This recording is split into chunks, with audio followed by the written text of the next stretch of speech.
हम बाजी सलमा के घर में मौजूद हैं। अभी हमने क्रिसमस केक काटा है और भाई सलमा हमारे साथ हैं। आए इनसे पूछते हैं कि आज इनके घर में कैरल आई है, बड़ी देर से इनके घर में कैरल आ रही है, इनको कैसा लगा और आज ये क्या आपको मैसेज देना चाहती हैं।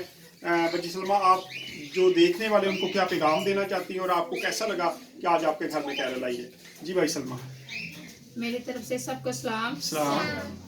खुदावन का शुक्र है कि खुदावन ने हमें ये मौका अता किया कि उसके जन्मदिन को मनाएं और उसकी शुक्रगुजारी करें।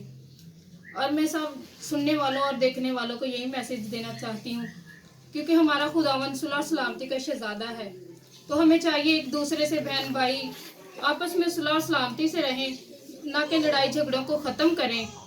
और प्यारे खुदावन तेरे नाम को इज़्ज़त और जलाल देते रहें। और प्यारे खुदावन में शुक्रगुजार हूँ खुदावन के इन खादमों की कि जिन लोगों ने हमारे लिए ये कीमती वक्त निकाला और प्यारे खुदावन हमारे घर में उतरे और आए प्यारे खुदावन। और प्यारे खुदावन इनके लिए दुआ करती हूँ कि खुदावन इनको कसरत से इस्तेमाल करे और ये जगह पे जगह जाके हमारे नाम का के लिए प्यारे खुदावन तेरे नाम का प्रचार करते हैं। और प्यारे खुदावन तो इनको कसरत से इस्तेमाल करना, जहाँ कहाँ पे जाए तो तेरी पाक मर्जी के मुताबिक हो प्यारे खुदावन, तो इनके साथ रहना। और मेरी तरफ से सबको सलाम। बड़ा अच्छा मैसेज जी कि हमें सुलह और सलामती से रहने की ज़रूरत है, क्योंकि क्रिसमस आ रहा है, उससे पहले पहले हमें सुलह करनी चाहिए। God bless you.